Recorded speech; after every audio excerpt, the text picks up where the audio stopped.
श्री स्वामी समर्थ सर्वांना. तुम्हा सर्वांचं अगदी मनापासून माझ्या या यूट्यूब चॅनलमध्ये स्वागत आहे. तर भोगी ही का साजरी करतात आणि भोगीची कथा आणि महत्त्व काय आहे हीच संपूर्ण माहिती आपण आजच्या व्हिडिओमधून पाहणार आहोत. तर व्हिडिओला स्किप न करता शेवटपर्यंत नक्की पहा. भोगी सण हा मकर संक्रांतीच्या आदल्या दिवशी साजरा करतात. म्हणजे हा सण आपल्याला उद्या साजरा करायचा आहे, 13 जानेवारी 2026.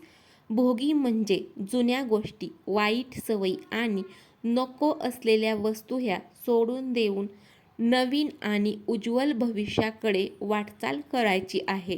भोगी ही का साजरी करतात, का साजरी केली जाते?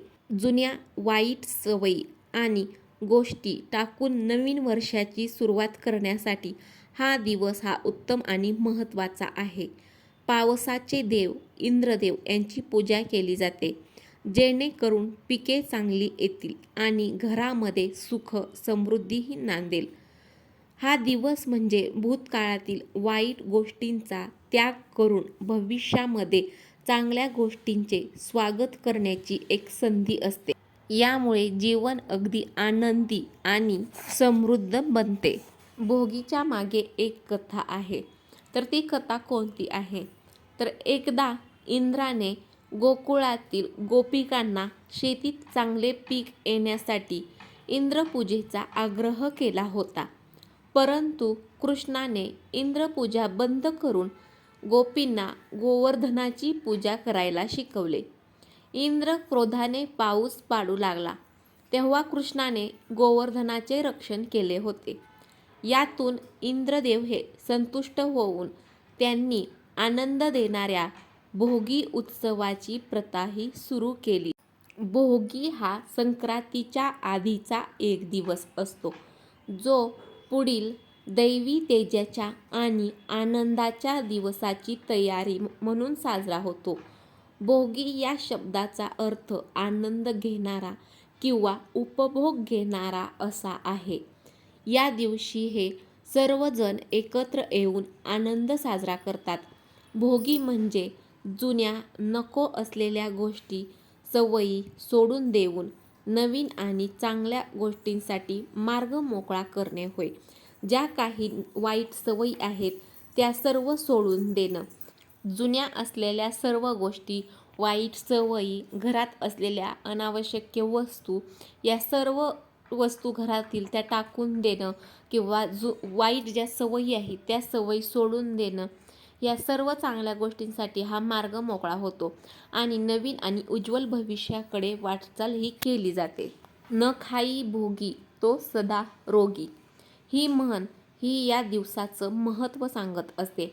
या दिवशी आरोग्यदायी आणि पौष्टिक पदार्थ, भोगीची भाजी, बाजरीची भाकरी, तीळ हे खाणं हे गरजेचं मानलं जातं आणि ते खाल्लंच जातं, जेणेकरून वर्षभर हे आरोग्य चांगलं राहील. थंडीच्या दिवसामध्ये उष्ण आणि पौष्टिक पदार्थ खाऊन शरीर निरोगी ठेवण्यासाठी हा दिवस हा उत्तम आणि महत्त्वाचा दिवस आहे. म्हणून भोगीची भाजी आणि तिळाचे पदार्थ हे खाल्ले जातात. भोगी म्हणजे उपभोगाचा सण. नको रे ओढू नको रे ताणू, आनंदाने भोगी मांडू असे म्हणत हा सण हा आपल्या महाराष्ट्रामध्ये, कर्नाटक, तेलंगणा आणि आंध्र प्रदेशामध्ये मोठ्या उत्साहात साजरा केला जातो. थंडीच्या दिवसात निसर्गातून मिळणाऱ्या ताज्या पिकांचा आनंद घेणं आणि शरीराचं पोषण करणं हा यामागचा मुख्य उद्देश असतो. भोगीच्या दिवशी घराघरामध्ये एक विशेष मिश्र भाजी बनवली जाते, ज्याला खेंगट किंवा भोगीची भाजी म्हणतात. या भाजीचं वैशिष्ट्य म्हणजे यामध्ये हिवाळ्यातील सर्व ताज्या भाज्यांचा वापर हा केला जातो. त्यासोबतच तीळ लावून बाजरीची भाकरी देखील केली जाते. बाजरीची भाकर, खिचडी, गुळाची पोळी आणि भोगीची भाजी खाल्ली जाते.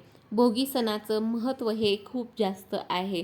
या दिवशी काय करायचं, काय खावं? या दिवशी तीळ लावलेली बाजरीची भाकरी, लोणी, पापड, वांग्याचे भरीत, चटणी आणि खिचडी करण्याची परंपरा आहे. अनेक ठिकाणी सासरच्या मुली भोगी सणाचा आनंद घेण्यासाठी या दिवशी माहेरी देखील येतात. भोगी साजरी करण्यामागील कारण काय आहे?